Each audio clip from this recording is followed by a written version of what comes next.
Well, welcome to the Speak with People podcast. My name is Jason Raitz, and I am so excited that you're joining us today. We believe that healthy communication is oxygen for our relationships and our leadership. So whether you communicate one-on-one, on a team, from a stage, or from behind a screen, we hope that our time today inspires you to breathe life into your world with your communication. Well, hey, before we jump into this incredible conversation with an amazing guest today, I just want to make sure you knew about an incredible support group that's available for you. Where do you turn for help, support, encouragement, to share creative ideas about your communication, your leadership? Well, this is why we created this Speak with People community group on Facebook. It's a growing, fun, and supportive community where leaders come together and we curate ideas. We throw in different podcasts and leadership talks, and we all talk about it. And it's just an incredible time to invest in our communication. So head to facebook.com/groups/speakwithpeople and join us today. Well, today I'm excited because we are jumping into a podcast all about leading, authenticity, our identity as leaders. And I don't know where you turn to figure out those type of things. Where do you go to figure out, which leadership model you follow, how you've been able to figure that out. And so today, though, we're going to talk with a great author, a great leadership coach who's written an incredible book.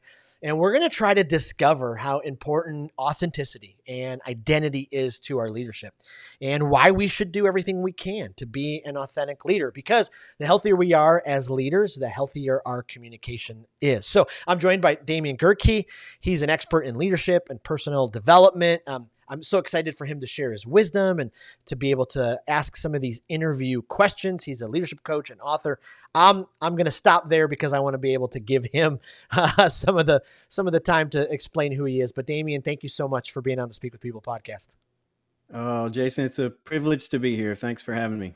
Absolutely. Absolutely. Well, I love kind of our journey because we met at a Chamber of Commerce event, and we kind of struck up that friendship, and it was great. And then we turned out we had a mutual friend, and that mutual friend actually a couple months ago, he texted me and he's like, "You've got to have Damian on your podcast." So it's just been great getting to know you, and I'm so excited for your book launch and excited to tell our listeners about it. So could you spend just a minute, tell everybody, let them get to know you, your story, who you are, all that kind of stuff. Sure. Yeah, thanks. So I started out my career, I've had a pretty diverse career. I started out as an aerospace engineer, design engineer, and worked most of that time. I did that for 10 or 11 years, worked on the B-2 stealth bomber, which was Wow. pretty cool. It was a boyhood dream, right out of college to be able to work on something like a black project. I couldn't tell anybody about it. It was pretty heady stuff. Wow. So enjoyed that. Really, it was very fulfilling. But toward the end of that time, really began to realize, as much as I enjoyed engineering and aerospace, I was really made to work with people, interact with people, and so it was a relational side that is really in my gift wheelhouse. So made a hard right turn career wise, went to seminary, and then from there went into vocational ministry as a Wow. pastor for 15 years. Toward the end of that time, I really began to reflect on just what my role was, and what was I finding that was really fulfilling and rewarding, and where did I feel like I was adding value. And I realized that the most significant times for me were the times I was able to walk with people. Mm. It was not the ministry aspects, like up on stage or anything like that, as much as it was being able to sit with people who were going through life issues, major transition, Yep. significant decisions, and just being a sounding board was really fulfilling for me. And I realized there's an actual profession called coaching, and there's an actual way to do that and a way not to do that. There's competencies, for this. And so I got trained as a coach and transitioned out of ministry, and I wanted to do some writing as well. So started out doing some writing and then coaching, and eventually that led to a corporate HR role, being a learning and development manager. Mm. helping a company, a sizable logistics company, do all their leadership development, the performance management, things like that. Wow. So did that for a while until I really got the coaching bug again. I I just found that I was doing too much corporate stuff and not enough interaction, and so Mm, I transitioned out of that, and I had again a couple of books that I was just not able to give the attention to. I had written one book during that time, and it was just a real struggle to try to do a full-time job and commute and write a book at the same yeah. time. So started doing that. I've been coaching, really been coaching since 2008, but have been coaching most recently and focusing on writing and coaching since 2019. Wow. Wow. That's exciting. And your latest book just came out, Are You Who You Want to Be?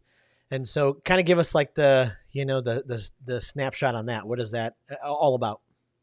Yeah, well, as the title probably gives away, it's about identity. Yes. The long and short of it is that it's part of the human condition that we all are longing, we're searching for an identity, and we're not even sure that Mm, that identity is what we're searching for. And so we try to fill up the identity bucket with everything that life has to offer: mm, wealth, riches, power, relationships, experiences, sometimes dysfunctionally, drugs or alcohol, or other more destructive things. But while some of these things may be fulfilling, they don't quite fill the bucket, mm. or they might give us an appearance of it being full, but they don't last over time. It doesn't sustain. And in fact, it only makes our longing for identity even more desperate.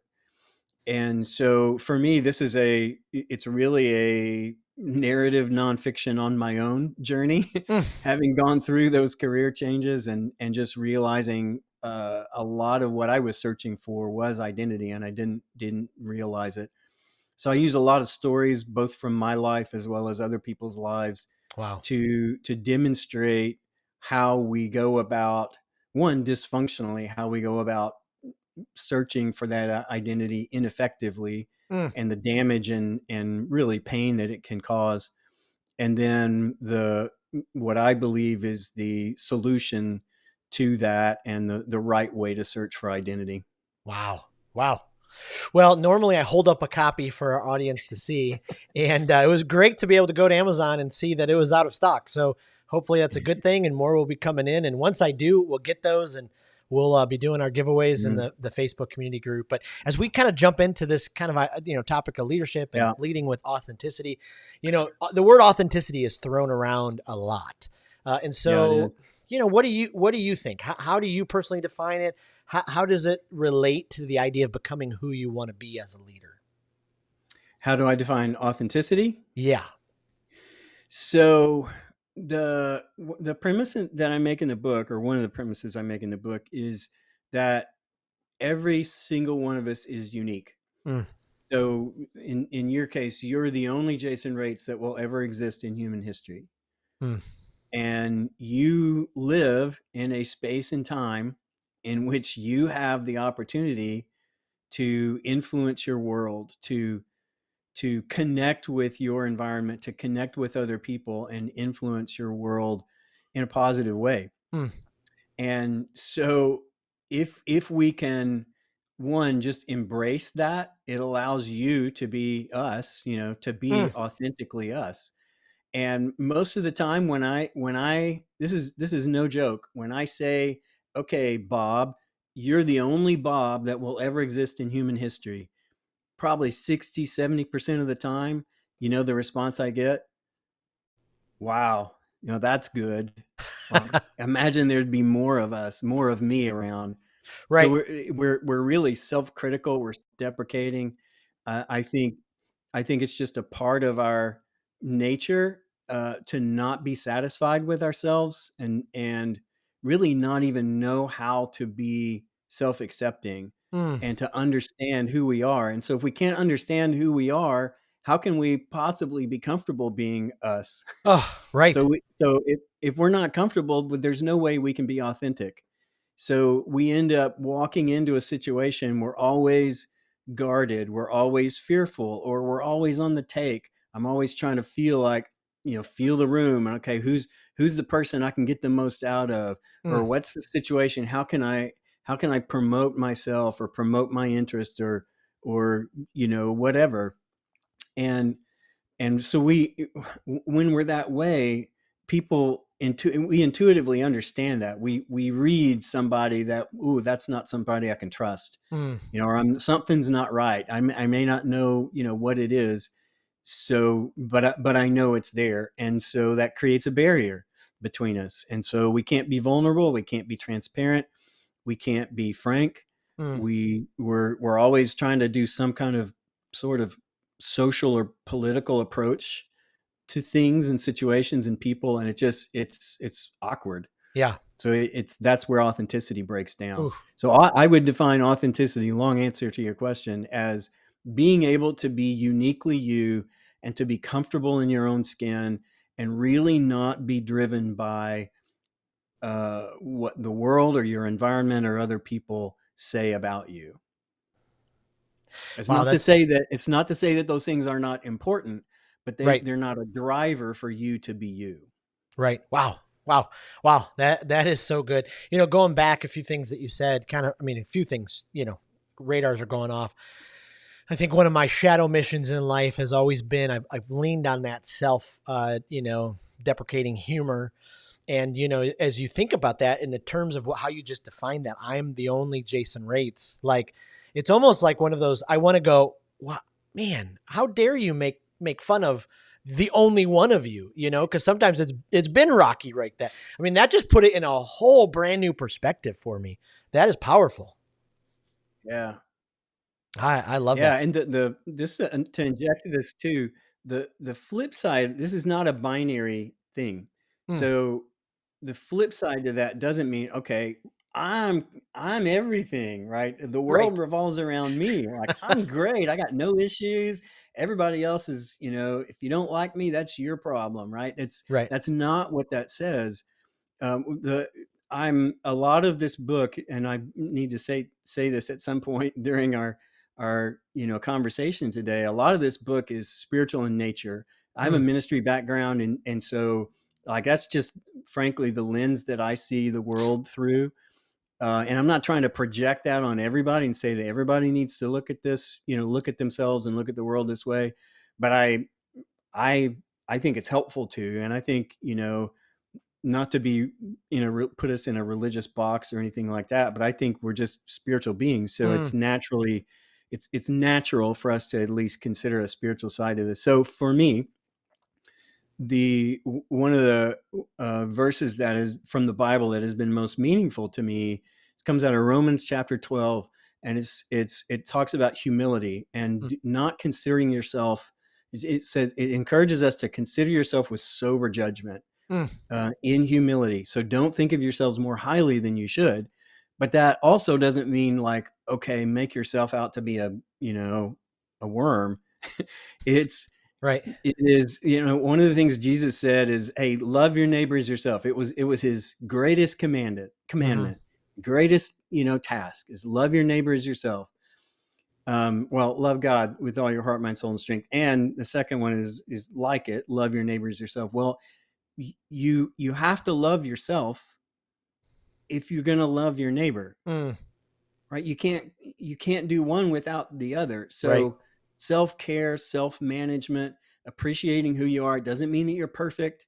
It doesn't mean that you don't need to keep working to be the best version of yourself, but accept yourself the way you are, Yeah. and embrace that, and really with that mindset you can find things that will be uniquely you. You can find ways to influence and partner and support and love and care for people and influence your world that are completely unique to you. Wow.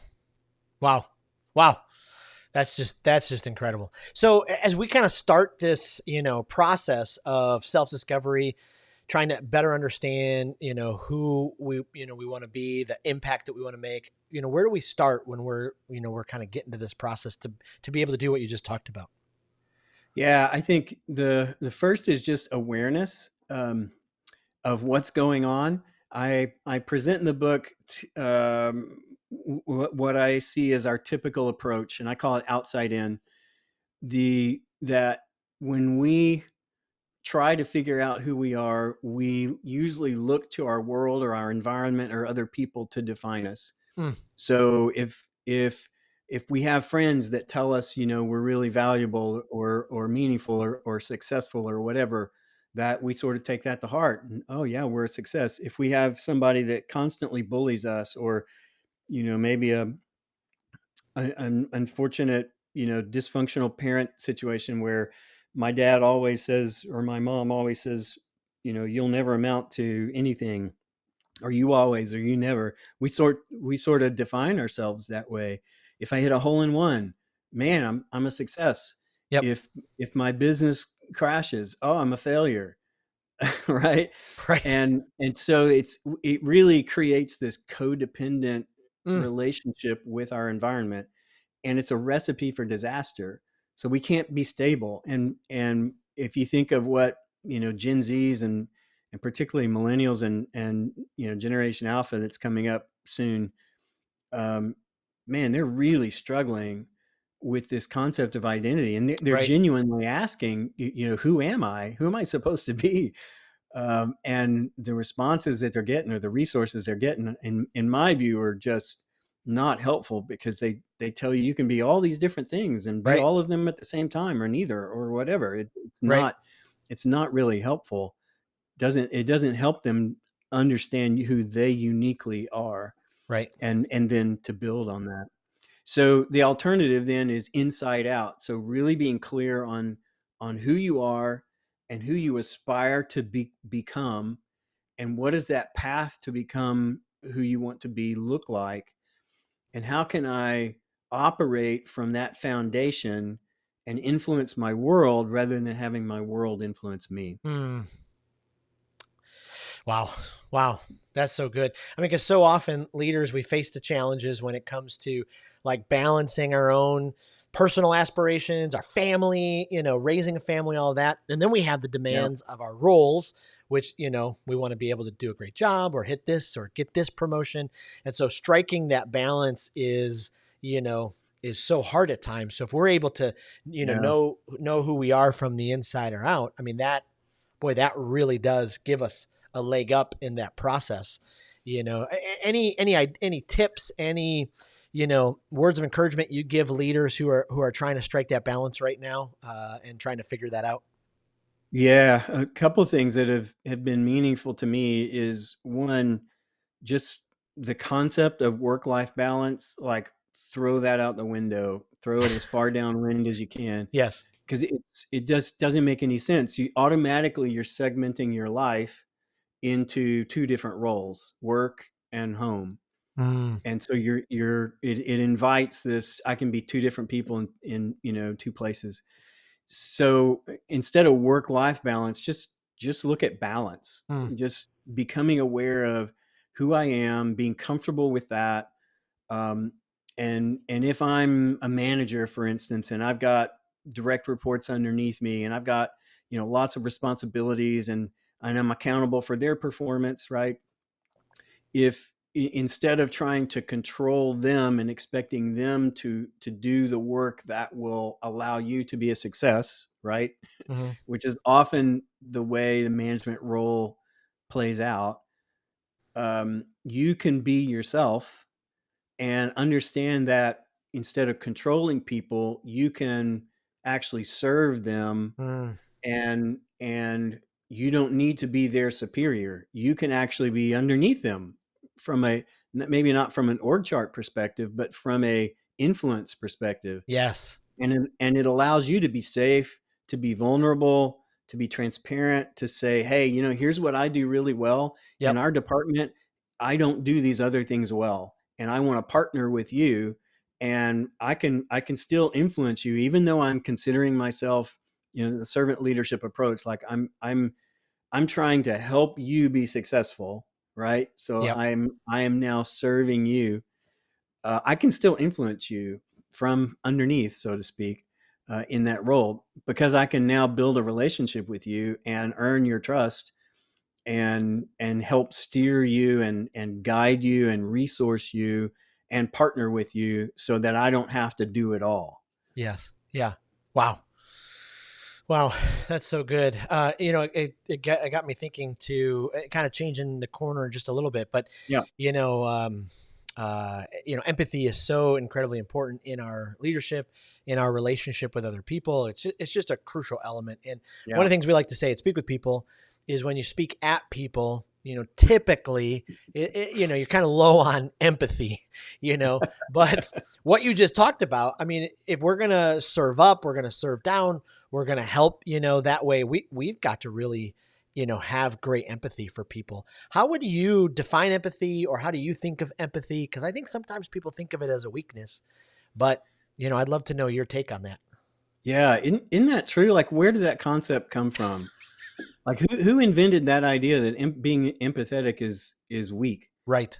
Right. Doesn't make any sense to me. Mm-mm. So yeah, empathy is just, if you look at the root word, the literal definition, it's having pathos, it's having feelings, having Mm, understanding that the people that you work with and that you lead and manage, that they're human beings, yeah. and they have fears, they have joys, they have desires, they have interests, they have gifts, they have talents, many of which you probably don't have.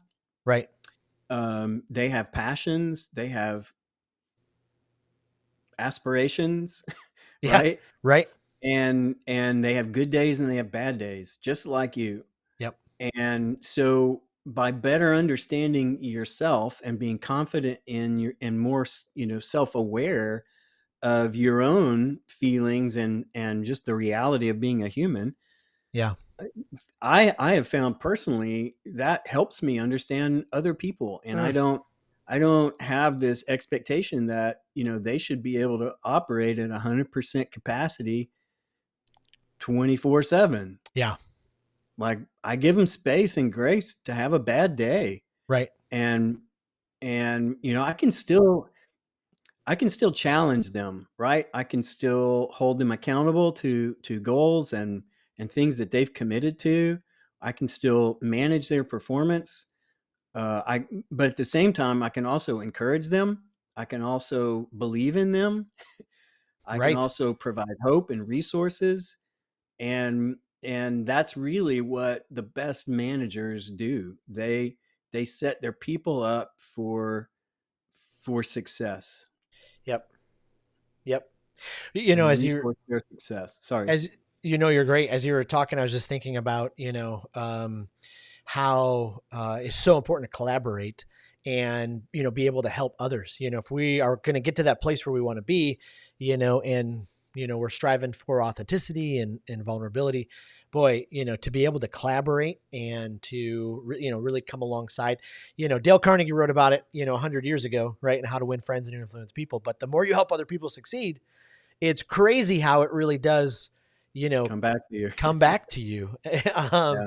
and so, have you had any experiences in your own journey, or a time, a spot in your journey where that all clicked for you, where you went, wait a minute, because we probably all were young leaders at one point, head down, trying to build my own thing, and then it happens. You're like, wait a minute, I need to help others. I'd, Yeah. I'd be curious if there's a moment for you where that happened. Yeah. And I see this in my coaching as well. That when you're early in your career, late 20s, early 30s, even into your 40s, like, you really, I see this, I'm saying this first person, but I see it in other people too. There's a real drive to succeed, really think it's about Mm, you, and there's nothing, I'm not saying that disparagingly. right. Like, we should aspire to learn, to grow, to develop, Yes. to leverage everything that we have, to be good stewards of our talents and time and all those things. Yep. But there's sort of a youthful, um, naivete, I don't know what to call it, lack of wisdom maybe, where so it all depends on you, it all revolves around you, like Mm. you're the key and you know everything, right? Yep. Like Yep. the younger you are, you have that sense of like, I know everything, you can't Yep. tell me, something, I know it all. And then as you get older you realize you don't. um but sort of if you can expand that and take yourself off the out of the center of the universe, and the universe doesn't revolve around you, so to speak, Yep. you begin to realize, and again, this goes back to being comfortable with yourself.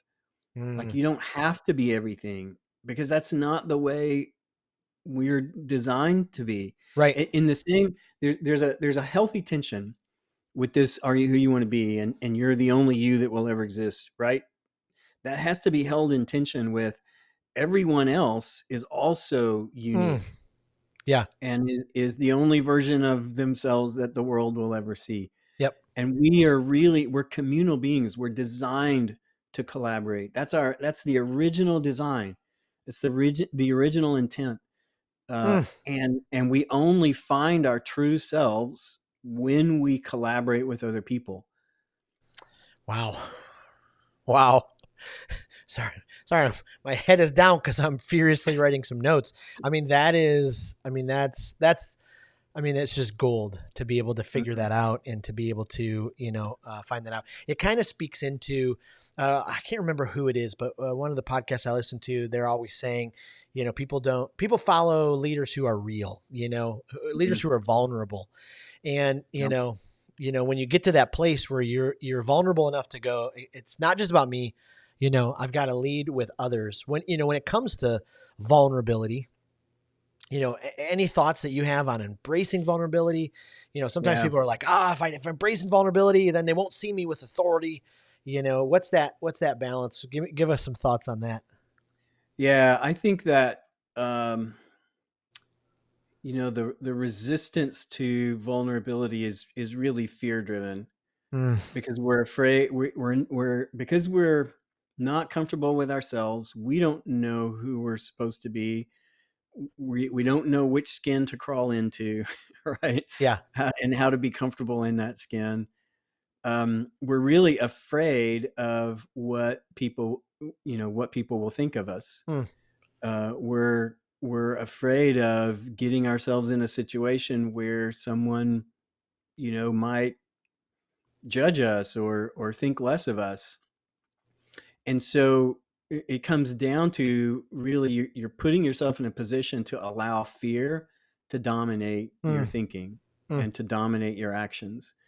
And so that whole, even the desire for authority, like I I'm promoting a pretty bold, from a leadership standpoint. I think it's bold. Um, I think it's pretty rare, but that is like, take the positional authority in your job and throw it away. Mm. Like, try for a week, try for a day to not lead or manage out of positional authority.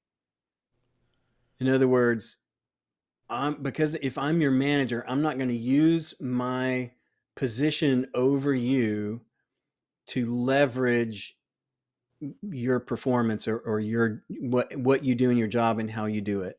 Yep. Because ultimately that comes off at some point, even as with the best of intentions and lots of skill, it comes off as controlling, Mm.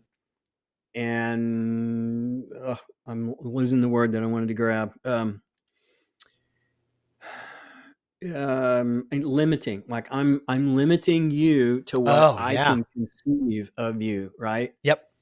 And I'm not really releasing you. I'm not putting you in a position to run free and Right. be creative and be Right. yourself, right? I'm forcing you to operate within my frame of reference, for you. So again, it's one of these, it's not a binary thing here. The alternative is not, have no authority at all and have your direct reports tell you what to do. Mm. Right. But the way I say it is, how would you influence this person? How would you influence your direct report if they weren't your direct report? if they Ooh. didn't have to do what you said just because you were telling them to do it, Mm. how would you go about influencing them? Well, I would need to know them. I would need to earn their trust. Yep. I would need to, they would need to respect me. In other words, I would need to be competent. I would need to, Yep. know what I'm talking about. I would need to have wisdom so that they would perceive as wisdom and look at me more as a mentor than a manager, Right. right?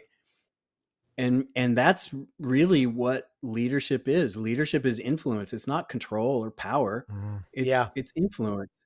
And so again, it goes back to, if I know who I am and I'm comfortable and I'm not afraid to give you space to operate and figure out how can I relate to you in such a way that you really trust me and will take my insight or guidance or wisdom to heart. Man, Wow. who who wouldn't want to work for a manager Right. that allowed them, right? Right. That kind of environment, like every day of the week and on Sunday, Yep. I'd work all the time for Yep. somebody like that, Yep. right? Yep. That's the kind of place we want to get to, in my view, Yep. in leading, because it's truly collaborative, it's truly servant oriented, it's Yep. truly helping people accomplish everything that they want to accomplish and not everything that I want them to accomplish. Exactly. Yeah, my world was blown away in that respect. Years ago, I worked on an MBA, and in one of our classes, the professor had us read Daniel Goleman's Primal Leadership, Yeah, and it just, it just blew me away. Wait a minute, leaders don't lead out of fear and authority and control if they right. actually tap into people's positive emotions. So exactly what you were just saying. My last role, I had quite a few millennial folks that reported to me. And I don't know if it was just because of the context we were in, but it seemed like they were all in the same age group and they all just cared so much about that next title. Someday I want to be that title instead of what you're talking about. Just being who you are, doing the absolute, best that you can in that role. And instead of striving for that next leg up, and fighting and clawing and, all of that kind of stuff, just leading with Yeah, that authenticity and being who you are. It's such a struggle. And it's going to be interesting that as is. these, younger generations come up. I have kids that are in the Gen Z category, and, it's kind of unheard of, that I tell them stories of, people worked in a company for 20 years before they, got to a certain place, So it's really gonna be interesting. It's gonna be fascinating to watch these next Right. generations, especially lead. It is. It is for Yeah. sure. Well, this has already been so rich. I want to ask you just a couple more Mm, questions. Is there sure. any other steps leaders can take in an ongoing process as they're, striving towards, becoming the leader they want to be? Any other steps that are, important to this process? Yeah, I think one of the things I believe really strongly in terms of leadership coaching is really focusing on behavior. Mm, Um, we tend to consume leadership resources like methods. And mm, so we know this method, or we know this approach, or I know that leader, or I know what, Seth Godin says, or Simon Sinek says, or right. Patrick Lencioni, and I know I can tell you the 5 steps to dysfunction in a team, like all of that, and we believe that because we know it, that we actually do it, Mm, and that not only is that not often the case, it's usually not the case. That we have ultimately our whatever we really believe about leadership shows up in our behavior, and we mm, just have behavioral blind spots. We don't realize the body language we give off, or the gaps in our disciplines, yep. or the way we make decisions not being consistent. like Yep. like there's so many dimensions of leading and managing that are behavioral, people just don't know. So I would, and that's where I like to begin Mm, with coaching, because it exposes blind spots, and once you expose them, once you shine a light on them, then we have to get to the step of, okay, what's my intention, and yep. why is that not showing up, and why is the thing that I really want to do not showing up as, in terms of my behavior, is the very thing I don't want to do, you Yeah. know? So we've got some assessments. I won't dig into it too much here, but we got some assessments and tools and processes that help leaders understand that. That's fantastic. Yeah, and if there are any of those that you want to link, we'll make sure we put those in the show notes and Okay. let our listeners, because those would be fantastic. Last question: any last key takeaway piece of advice? As listeners are like starting this journey. I mean, I know for me, it's gonna be great. Even a couple of things that you talked about for me, I'm like, okay, I've needed to address those, so it's a good reminder. But any other, just the last take advice on this would be great. Yeah, I'd say two things. One, it's a journey. Hmm. It's not an overnight thing. As you begin this process, it's something you have to step into, and then as you step toward it, you see it more clearly, but then you also see additional steps to take. And Yep. so just have that expectation of it's a journey, and it can be a wonderful, kind of scary, kind of awkward. You'll be off the edge of your map. There's no Yeah. pin drop on a Google, Maps thing out there. It's Right. just something you have to just walk out.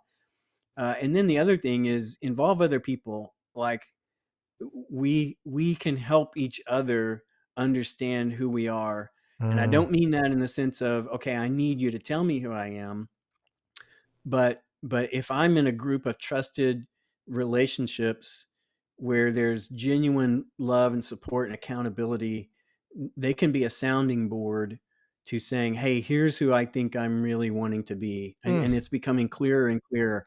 How can I get there? yep. um, Yep. and just that kind of feedback and that kind of support is just absolutely essential. Incredible. Incredible. Well, you've given us, I mean, just leadership gold here. And so before I Mm. let you go, it's just some rapid fire questions. Our Okay. listeners can kind of keep getting to know you. So, because we do talk a lot about communication on the podcast, do you have a favorite communicator, a speaker, someone that you're just like, oof, Ooh, love to turn to that one? wow. I would say there's a handful, I think, but the one that probably rises to the top for me is probably Simon Sinek. Mm-hmm. Yep. I think, one, just because he talks about stuff that nobody else is talking about, or when he Yep. talks about them, they're you know they're revolutionary, and then everybody starts talking about them. Right. but but he seems to be willing to. There's a courage in what he says and how he says it, Mm, and it's really, there's a profoundness and a profound simplicity. Like, oh dang, of course. right. Like, we've been overcomplicating this, Right. so I think he's brilliant at, and the way he presents it, and the very he appears to me to be somebody who's really comfortable in his own skin. Mm, Like, he knows yeah. who he wants to be. I love that. To go along with that, is there a podcast, either leadership growth or guilty pleasure, that you just love, that like like it just fills you up? Well, okay. Aside from my Arkansas Razorbacks whole hog sports podcast that I consume probably way too often, Hmm. I would say Council Culture by Eric Brooker. Mm, He's just a really great guy, um, who in conversation with him, it's very clear he's going on this identity journey, and has sort of come through some situations that have really forced him to be comfortable with mm, himself and be the yeah. best version of himself. That's his. You'll hear him say that statement: be the best version of himself. And two, he's just really skilled. Like, he's Mm, just so good. yeah. It's a pleasure to hear him talk, and he's got that radio voice and all that. I love it. Okay, last question. Throw you for a little loop on this one, but you've Okay. lived in different parts of the country, and now we both live in a great part of the country, in Florida. What's your favorite, favorite spot that you just go away to that's just gorgeous and Ooh. wonderful? Is there kind of like a little insider look to, the Tampa St. Pete's area that you know? So I would say Rocky Mountain National Park in the summer. Mm, I've never okay. been there in the winter, and I doubt that I'll ever go in the winter, but it's just a favorite spot. My computer, what do you call it? The screen, the background screen. Yeah. What's the word I'm looking for? Your They're all display or yeah. yeah, they're all pictures of Rocky Mountain. I'm looking at Long's Peak, here as we sit here and talk. That's gorgeous. I love it. I love it. Well, thank you so much, Damian, for being on the podcast. Before I let you go, tell us where people can find you. What's the best place to go find information about your book and your other books and those kind of things? Yeah, thanks for asking. You can go to damiangerke.com, and there's a web page there. I mean, one of the web pages there on the site is Are You Who You Want to Be? You can purchase from there. You can also you'll be able to find the books on Amazon, and then I'm pretty active on LinkedIn as well. So we'd love to connect. That's probably the easiest way to connect Okay. connect with me is through LinkedIn. Okay. And we'll make sure we post all of those. We'll put those in the show notes. And when we put a post in the Speak with People Facebook group, we'll be putting the links to your book, and excited for people to get them. Thank you again. And it's just great to have you on the podcast today. Appreciate it. Oh, thank you, Jason. It's been a privilege. Absolutely. And thank you for joining us on the Speak with People podcast. We are just so excited that you are part of this growing community for people who really want to improve their communication skills. Our communication is our currency, and it's just powerful, especially like we learned today, to make sure that we are healthy on the inside, because it really will come to the out. Well, hey, before I let you go, just a few things. Does your team struggle with communication? Like, is the communication culture of your company or organization just, the staff morale's down, maybe productivity's just, going down. They're having a tough time retaining people. Well, Speak with People offers a healthy communication skills workshop. We do it virtually. It could be in a half hour. It could be in person from 1 hour to a half day to a full day. But I would love to come into your company and walk you through how your team can just win with communicating with each other, communicating with clients, and do it in a healthy way where you really will see the exact opposite of some of those negative things. Staff morale will go through the roof, productivity, client relationships will deepen. Just go to speakwithpeople.com/training. You can get all the information for that. Thank you again for being a part of this podcast. We hope that our time today encouraged and challenged you to elevate the importance and practice of healthy communication in your life. We hope that you'll speak with people and not at them. All right, we'll see you next week. Thanks.